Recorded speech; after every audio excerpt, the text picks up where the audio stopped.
Et bonjour à tous, c'est Olivier, j'espère que vous allez bien.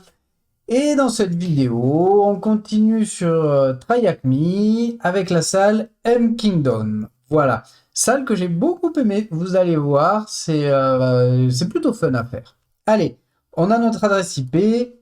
Alors, coup classique, Nmap, l'adresse IP. Allez, c'est parti, ça va aller vite. Voilà, on voit qu'on a le port 80, alors 85. Voilà, MIT MLDev. Qu'est-ce que c'est? Eh ben, on va les pousser un peu sur le port 85 et on va dire "-a" pour que ce soit un peu plus exhaustif. Voilà, qu'est-ce qu'on voit sur ce port 85? En fait, on voit qu'on a le service Apache qui tourne derrière. Donc, le créateur de la salle euh, nous a fait une petite feinte et plutôt que de le mettre sur le port 80, il l'a mis sur le port 85. Et il n'y a que ce port qui est actif. Bon, bah alors c'est parti. Deux points slash slash. Voilà. Ah bah oui, effectivement.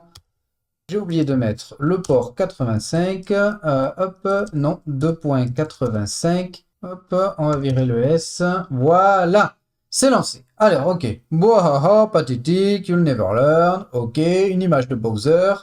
Vous l'aurez compris, M Kingdom, ça a un rapport avec Mario. Donc là, déjà, on peut regarder le code source. Rien d'intéressant. Oh no, pawn again. Ok. Bah, on va prendre ça et on va lancer un petit GoBuster dessus pour voir ce que cela donne. Je pense pas que ce soit la bonne IP. On va la changer. Voilà. Sur le common, ça va suffire. Voilà, GoBuster a fini. On voit qu'il y a un slash app qui a été trouvé. Alors on va aller voir dessus. Boum. Ici, on a un bouton jump. Avant de cliquer dessus, on regarde le code source et on voit que si on clique dessus, voilà, on clique, button click, on va avoir une alerte, make yourself comfortable, enjoy my place, et ça redirige vers Castle. Ok, bah c'est parti, cliquons dessus. Voilà, on a le petit message qui s'affiche. Et on tombe sur autre chose, qui est le website de Toad. Ok, blablabla. Très bien, donc ici, il n'y a rien à voir. View on Google Maps, c'est un lien Castle qui amène vers Contact. Ok, ici, index. Un blog, Castle. Ok, très bien. Et on voit que ça a été créé avec Concrete 5 CMS. Intéressant. Concrete 5 CMS. Et là, on a un bouton Login. On va cliquer sur Login. Et là, qu'est-ce qu'on a? On a une page de sign-in. Alors, seule chose que l'on peut faire, c'est déjà d'aller voir avec l'extension Wapalizer et on voit qu'on est sur du Concrete CMS 8.5.2. Alors c'est parti. Concrete CMS 8.5.2. Qu'est-ce qu'on a dessus? Et on voit qu'on a du RCE, ok, RCE, River Shell, HackerOne. Si je clique dessus, est-ce que dedans j'ai un truc intéressant? Non, c'est pas là. Alors, on va essayer de se trouver la page intéressante. Hop, si je mets exploit, on va voir ce que ça donne. The Hacker One, peut-être.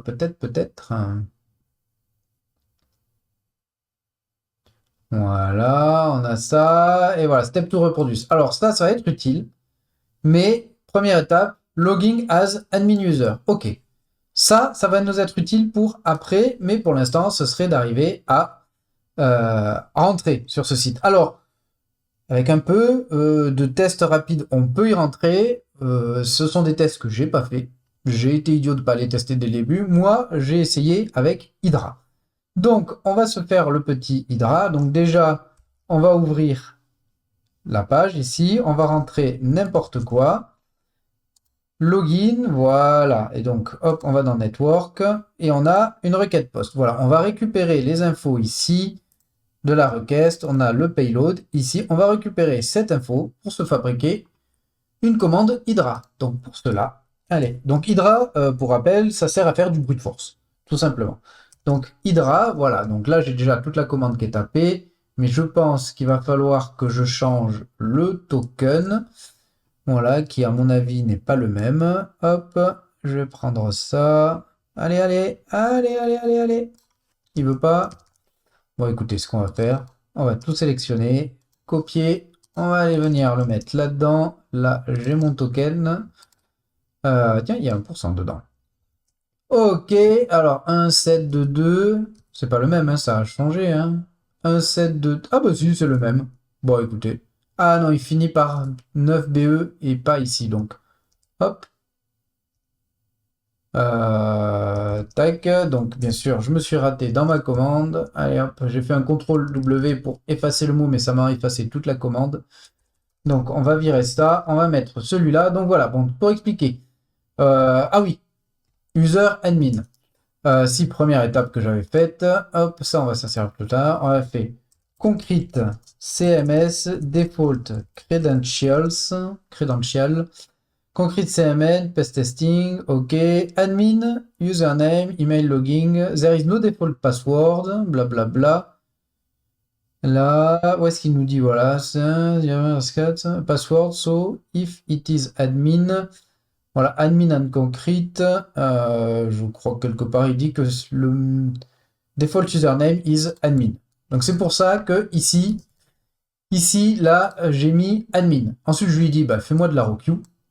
Voilà, sur le port 85, l'IP c'est ça, de l'HTTP postform et l'URL login c'est celle-là. Ensuite, les paramètres que l'on a récupérés, donc ici, voilà, on a toute notre requête. Donc uname égale, là je mets circonflexe user et password, upassword circonflexe pass, le token et en fait le mot d'erreur. Voilà, invalide username et password. Alors pour le récupérer, c'est ici ce que on fait hop, inspect et on récupère exactement ce qui est là. Parce que des fois, par exemple, ça peut être invalide et username en gras. Donc si on met juste invalide username et password, ça ne marchera pas parce qu'ici le code ce sera invalide strong username / strong et ainsi de suite. Donc il faut vraiment que le texte soit égal, soit le même, donc invalide username. Et qu'est-ce que va faire Hydra? C'est-à-dire que tant qu'il trouve ça, il continue en fait. On va même... je ne sais pas si en mettant un "-f" devant, ça passerait. "-f", ça veut dire dès que tu as une occurrence, arrête-toi. On va l'essayer et on l'enlèvera si ça ne marche pas. Allez, on va le lancer. Ok, donc 0 valide password. On va virer le "-f hein, pour voir ce que ça donne. Est-ce que c'est la bonne IP au fait? Eh non, c'était pas la bonne IP. Donc, bien sûr, on va le refaire. Alors, on va remettre le "-f parce que je veux voir quand même ce que cela donne. Hop, on va changer l'adresse IP par la bonne, c'est reparti. Et là, vous voyez, il s'arrête là-dessus. Seulement, ça, c'est pas bon. C'est pas bon, ça. Si je tape admin, et c'était quoi? 1, 2, 3, 4, 5, 6, ça ne marche pas. Et je sais pas pourquoi ça n'a pas voulu. Ou alors ma requête est fausse. En revanche, si j'enlève le "-f, il va continuer jusqu'au bout. Donc là, il nous en sort plusieurs. Et moi, ce que j'ai décidé de tester, je m'étais dit, bah tiens, admin password. Admin password. Et là, ça passe. On est rentré. Voilà. Alors, peut-être que ma commande ici n'est pas bonne. Voilà, je me suis peut-être raté quelque part. N'hésitez pas à me le dire en commentaire si jamais vous voyez l'erreur, parce que là, je dois avouer que elle ne me saute pas aux yeux. Donc, si jamais vous la trouvez, voilà. Mais tout ça pour dire que moi, je me suis dit, je sais pas, j'ai un peu la flemme de tous les tester. Je vais tester celui-là, admin password, et c'est passé. Donc là, on est dans la zone admin. Très bien, on est dans la zone admin. On va pouvoir aller voir, en fait, notre vulnérabilité. Le truc, c'est... Alors, qu'est-ce qu'il nous explique? Il nous dit d'aller dans Hello File Type. Une fois qu'on a cliqué dessus, on ajoute PHP, en fait, donc pour pouvoir autoriser l'envoi de fichiers PHP. Et une fois que c'est fait, on va dans le File Manager et on envoie notre River Shell. Ok, qui lui le fait avec MS Venom. Et bien, on va le faire aussi avec MS Venom. Voilà, et une fois que c'est fait, on clique dessus et on obtient notre River Shell. Alors, déjà, on va générer notre payload. Alors, aussi, MSF Venom, payload. Le payload, on veut du PHP. Si vous ne savez pas, l'autocomplétion fonctionne. Et là, on voit, voilà, on va prendre le reverse PHP. Ensuite, notre adresse, lhost, ça va être égal donc à notre adresse IP, 10.9.203.92. Lport, on va dire que c'est 1, 2, 3, 4. Je crois que lport fonctionne, hein. Je sais pas, lui il le met ou pas, lhost, lport, oui, c'est ça. Et on va mettre le tout dans un rev.php.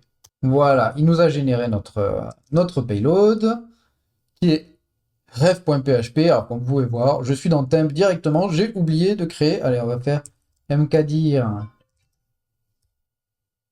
m kingdom, mv rêve dans m kingdom, cd m kingdom, voilà, comme ça au moins il est là. Donc on a notre ref.php que l'on va pouvoir envoyer. Et donc ce qu'on va faire, on va déjà préparer notre pon4cs et voilà. Donc on revient là-dedans. Donc on nous a dit déjà on va aller dans, je sais pas, file. Non, c'est pas là. Non, ça c'est ça va être pour être un file manager. Ok. System and settings. Allez, c'est parti. Allow file type. Voilà, on va modifier ça parce qu'ici, en fait, voilà, les fichiers qui sont autorisés et il n'y a pas PHP. Donc on va rajouter PHP. On sauvegarde. Voilà, PHP a été rajouté. Donc maintenant, on va aller dans file. Voilà, et on va faire un upload de notre River Shell. Donc, hop, clic here.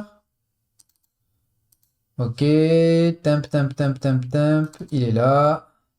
On a mkingdom et notre rivershell.php. Voilà, il a été uploadé. On fait close. Et voilà, on obtient ça. Et là, on a notre lien direct. Donc, normalement, dès que je vais cliquer dessus, je vais vite switcher dessus. Hop, et voilà. On obtient. Ça arrive. Ça arrive. Ça arrive pas. Connexion failed timeout. Bon, ça n'a pas voulu, hein. On va faire autrement. Allez, hop, ferme-moi ça. Ref.php, machin, hop, il y a moyen de le supprimer ça ou pas? Hop, hop, hop, si je fais ça, ah, super, delete, remove. On va s'en faire un autre. Et on va le faire le classique. On va faire, vous allez voir, celui que j'ai toujours sur mon ordi, mais on va les charger là-dessus. On va faire pentest monkey, ref shell.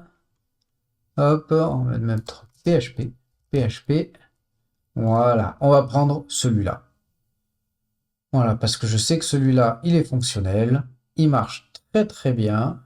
J'ai cliqué dessus là. Ouais, il s'ouvre. Oh, c'est un peu lent quand même tout ça. Pro, copy raw file. Hop, on va faire un petit VI du ref.php. GG, on monte tout là-haut. Hop, hop, on va supprimer ça. Petit D, grand G pour supprimer tout au fond du fichier. I, et on colle le fichier. Échappe pour revenir en haut. GG, on revient tout là-haut. Shift V, on sélectionne tout ça parce que ça, on n'en a pas besoin, ça sert à rien. Hop. Supr. Et ici, on va mettre notre adresse IP qui était 10.9.203.92. Allez, c'est bon. Et on va utiliser celui-là dans le Concrete CMS. Allez, c'est reparti. Upload file. Hop. Ref.php, il est uploadé, close, il nous l'est ouvert, et on va lancer notre petit pon4cs.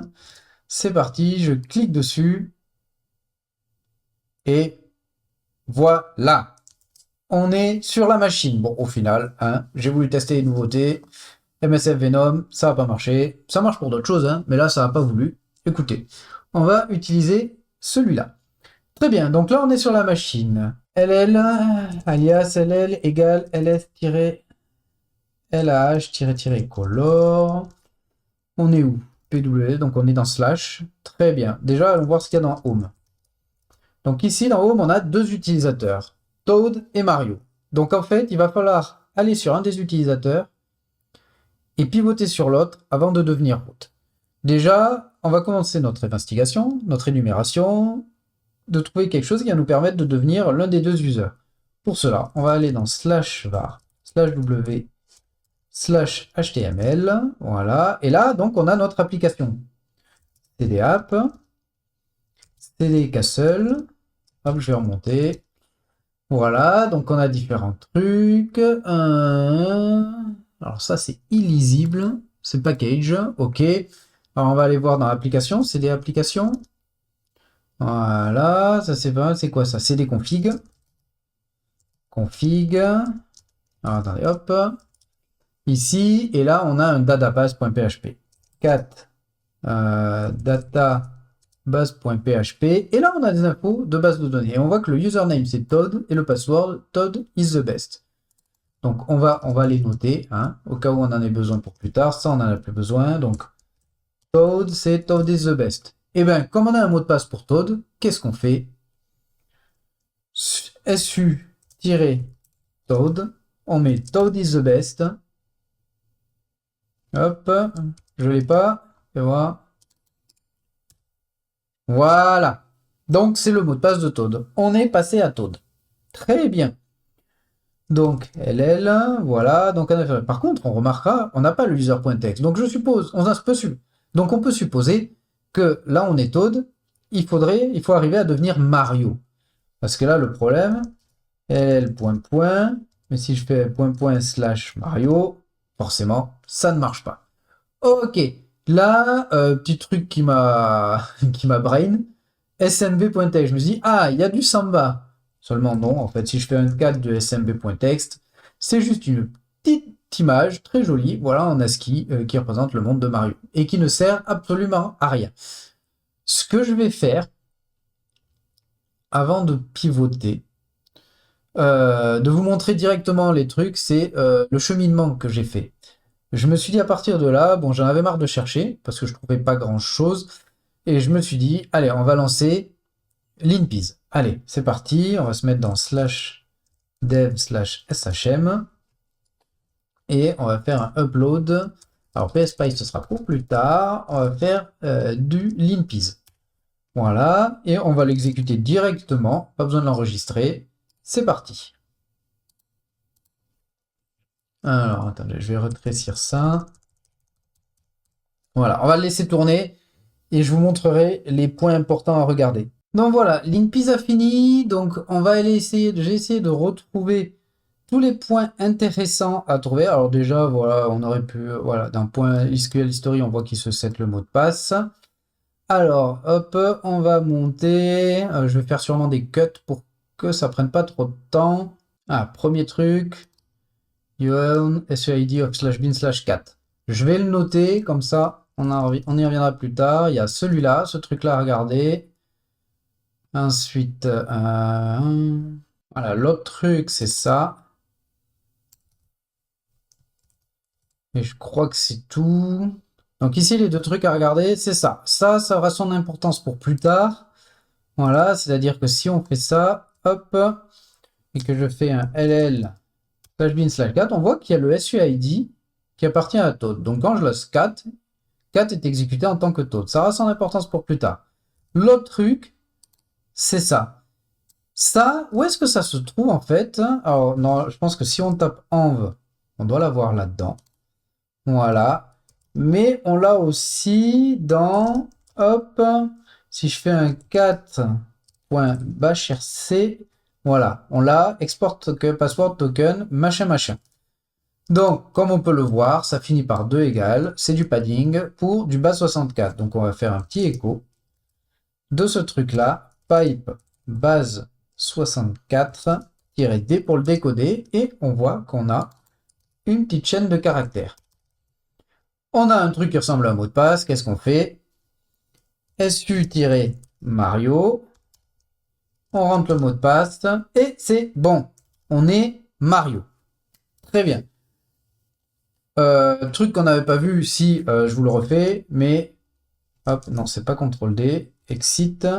Si je fais un sudo-l pour Toad et que je rentre son mot de passe, il n'est pas sudo.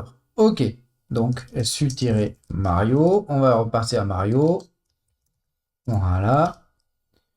Et là, on peut faire un sudo-l. Et là, on est sudo sur ID. Le problème, c'est que ID, il sert absolument à rien. C'est cool. Je peux faire un sudo ID. Ok, bon, j'ai fait ID de route. Mais en fait, ce n'est pas exploitable. Il n'y a rien dans GTF ou bin. J'ai aussi regardé PW Feedback. Il y a une vulnérabilité avec sudo là-dessus, mais la version n'est pas... Il n'y a pas la faille dans la version. Ok, très bien. Et là, en fait, tiens, c'est cool. Ça y est, on a le user. Si je fais un cat de user, permission denied. Pourquoi? Pourquoi? Alors moi je me suis dit, bon, pour le lire, je vais pas m'embêter. Je vais le télécharger sur mon poste et faire un 4. Ça marche. Je fais un download avec Pwn4CS. Ça fonctionne. Mais pourquoi on fait ça? Pourquoi ça marche pas? Et c'est là où en fait le truc qu'il va y voir, c'est ça. C'est-à-dire que comme cat a le SUID de Toad, quand on tape cat d'un fichier, il est exécuté en tant que Toad. Et Toad n'a pas les droits de regarder les fichiers de ce répertoire. Et donc forcément, ça marche pas. On peut essayer, par exemple, si je mets un... Parce que je ne vais pas vous le faire le cadre du user.text. Echo coucou dans test. Voilà, donc normalement, si je fais un cadre de test, permission denied.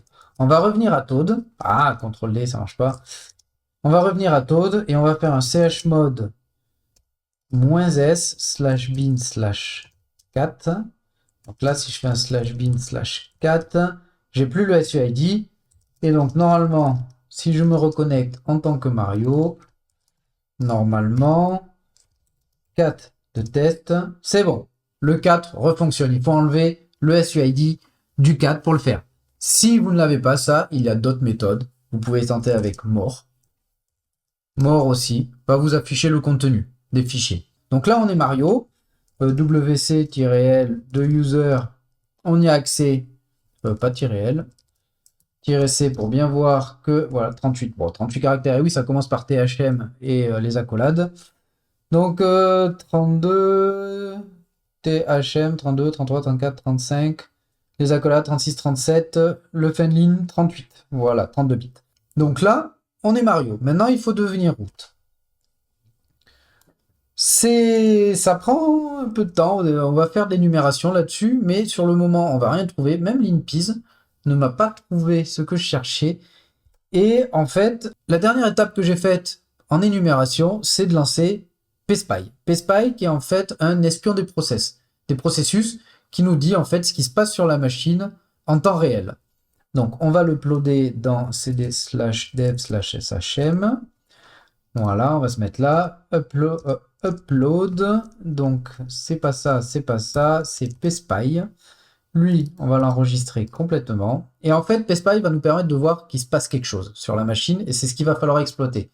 Voilà, chmod +x PSPy. Alors, si, avant de continuer, avant de passer à PSPy, parce que si on le fait comme ça, on va pas savoir comment l'exploiter.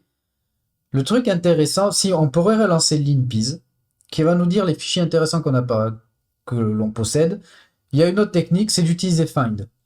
Il y a find, on va faire dans slash, -user Mario, et les erreurs dans /dev/nul. Ça va nous permettre de lister sur toute la machine les fichiers qui appartiennent à Mario. On le lance. On va faire un petit pipe grep-v pour ne pas afficher tout ce qui contient proc parce que ça nous pollue. Voilà, et là on voit nos différents fichiers. Donc ici, juste en faisant celui-là, sur user, je crois qu'on n'a pas grand-chose d'intéressant. On va faire la même chose sur les groupes. Parce que Mario, lui, il est du groupe Mario. Donc si on a un fichier qui appartient par exemple à route, mais qui est du groupe Mario, on pourrait agir dessus. Et vous allez voir que c'est là où il y a quelque chose d'intéressant. Donc on va enlever user et on va faire groupe à la place. Voilà. Et là, le tout dernier, c'est pas normal ça. LLETC host, ça appartient à root, mais il y a le groupe Mario. Ça veut dire que Mario a les droits de faire RW, donc d'écrire dans ce etc host. Ça aura son importance pour justement pouvoir passer root. Donc revenons à PSPy. Donc PSPy a été installé, chmod +x c'est bon, ça je n'en ai plus besoin. On va remonter, ./PSPy, c'est parti. Donc là, PSPy va nous exécuter, nous surveiller les procès. Donc il nous surveille déjà tout ce qui a été lancé. On voit tout ce qui est passé là-dedans. Ok, je crois pas qu'il y ait la partie qui nous intéresse là-dedans. Voilà, et ce qui est intéressant, c'est qu'en fait, en le laissant tourner, si jamais il y a un cron qui se lance, même si ce cron, on n'y a pas accès, on n'a pas accès à la comptable par exemple de route, il va quand même nous montrer ce qui se passe. Et donc là, je vois qu'il est 30, 37, 38. On va attendre 31. Et à 31, vous allez voir, il se passe quelque chose et c'est ça qu'il va falloir exploiter. Voilà, il nous reste plus que 4 secondes. 3, 2, 1. Vous allez voir, il va se passer quelque chose. Ça se déclenche. Voilà, on a quelque chose. Donc, ce que l'on va faire, c'est qu'on va récupérer ces lignes. On va se les mettre là-dedans et on va pouvoir les analyser. Alt Z, voilà. Ok, bon déjà, attendez, ce qu'on va faire, c'est qu'on va dégager ça. Hop, on va dégager ça. Hop, voilà. Donc bash. Ensuite, qu'est-ce qui se passe? On a un curl qui est effectué. Donc, c'est toutes les minutes. Un curl qui est effectué sur mkingdom thm 2.85, donc l'application, et qui récupère un fichier qui s'appelle counter.sh. Ok. Et bien déjà, on peut aller voir. On sait où c'est ça sur la machine. Donc app, castle, application. Donc ça, on va le couper. Hop, on va aller dans cd slash var, slash w, slash html, slash app, castle, application, voilà, et on a bien un compteur.sh. Voilà. Si on fait un cat de compteur.sh, on voit qu'il fait echo, there are, machin, blablabla, tac, tac, tac, ok, très bien. Le problème, c'est qu'il appartient à root. On ne peut pas le modifier, ce fichier. Donc, ok. Et ensuite, qu'est-ce qu'il fait? Bin sh-c, il fait donc, il refait un curl de ce truc-là. Pipe bash, donc il exécute ce fichier sh, ce script shell, et il le met dans varlog up.log. Donc si on regarde là-dedans, effectivement, on voit qu'il y a ça qui a été exécuté. Donc ce qui pourrait être intéressant, on s'est dit au début, on va modifier ce fichier. Comme ça, on peut y mettre un river shell, on peut y mettre une action un peu particulière, on peut faire ce qu'on veut. Le problème, c'est que vi compteur.sh, on le voit ici, read only. On ne peut rien faire. Et c'est là où le point important de ce qu'on a vu avant va nous être utile. On peut modifier le tchost. Et on voit qu'ici, c'est pas un curl de localhost ou de quoi que ce soit. C'est sur le nom de domaine.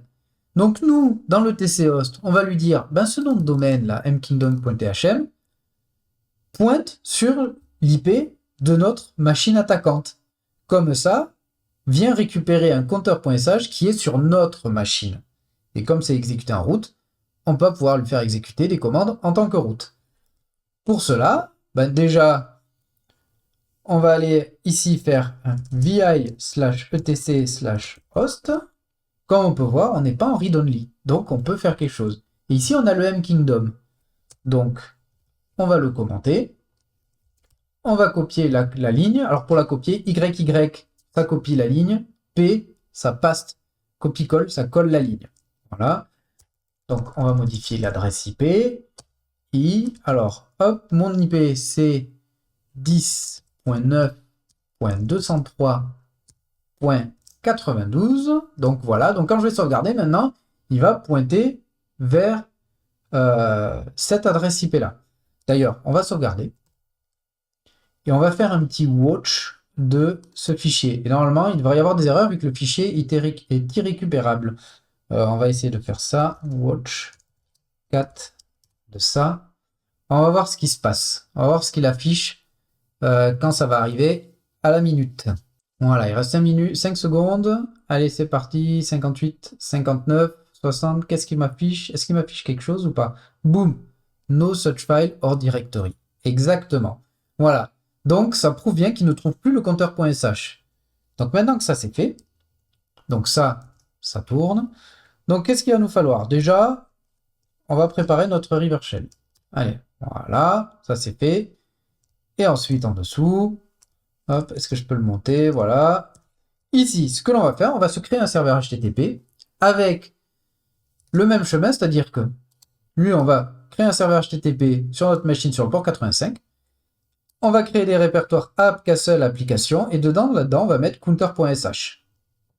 Pour cela, donc, hop, on est ici, mkdir-p, qui veut dire si ça n'existe pas, c'est mkdir créer le répertoire, mais si l'arborescence n'existe pas, crée-les de façon récursive. Voilà. Donc maintenant, j'ai plus qu'à aller dans cd app, castle, application, et ici, on va faire un petit vi de counter.sh, bah, je l'avais déjà. Et ici, on va mettre un river shell, tout simplement. On pourrait mettre autre chose. Tiens, non, on va changer. On va mettre, hop, on va faire un chmod plus s de slash bin slash bash. Voilà, on sauvegarde. Donc techniquement, si je fais un ll de slash bin slash bash, ok, il n'y a pas de SUID. Moi, je lui demande de mettre un SUID. J'ai fait, donc techniquement, on va couper ça, hein, parce qu'on va pas se le faire en mode river shell, on va juste le mettre comme ça.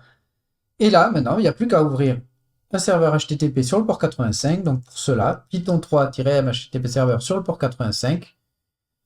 Il reste 10 secondes et normalement, quand on va arriver à 37, on va voir qu'une requête est effectuée pour récupérer compteur. Hop, allez, vas-y. Boum, voilà, get. Message file not found, get 45. Ah, pourquoi? Il l'a pas trouvé, compteur.sh. Pourquoi 404? Oui, normal, parce que je suis pas au bon endroit. C'est des moins. Il faut revenir là pour le créer le serveur HTTP, parce que sinon, si je me mets dans l'application, forcément, il va chercher application dans application. Donc, il faut revenir en arrière, et là, normalement, il ira chercher ici. Voilà. Allez, on le relance, ce serveur. Il reste 20 secondes. Allez, plus que 4 secondes. 3, 2, 1. Normalement, on va avoir une 200 sur compteur.sh. Donc ça. Donc normalement, si tout s'est bien passé, je refais un LL de bin bash et voilà, j'ai le SUID sur mon bin bash. Je n'ai plus qu'à faire /bin /bash-p pour préserver les privilèges. ID. Voilà. Je suis en EUID root. Pour le fun, et comme à chaque fois que ça arrive, on va aller voir mes hacknotes. Voilà. CTRL F, EUID 0 to UID 0. On prend la commande Perl. On la colle. Et voilà. Là, je suis un véritable root. cd/root ls wc-c root.txt. On est bon. Voilà, voilà. Vraiment fun comme salle à faire. Et vraiment se dire le moindre petit détail que l'on remarque. Bon, à part le ID, la commande ID qui a du SUID, je vois pas trop à quoi ça peut servir. Mais le moindre petit détail, pensez à le faire. Le find sur les users et les groupes. Voilà, de voir que ETCOS, ça sort de l'ordinaire, c'est censé être 100% route. Voilà, le moindre petit détail qu'on le remarque peut servir après pour plus tard. Voilà, voilà. Bon, ben j'espère que ça vous a plu. Et je vous dis à très bientôt. Tchuss!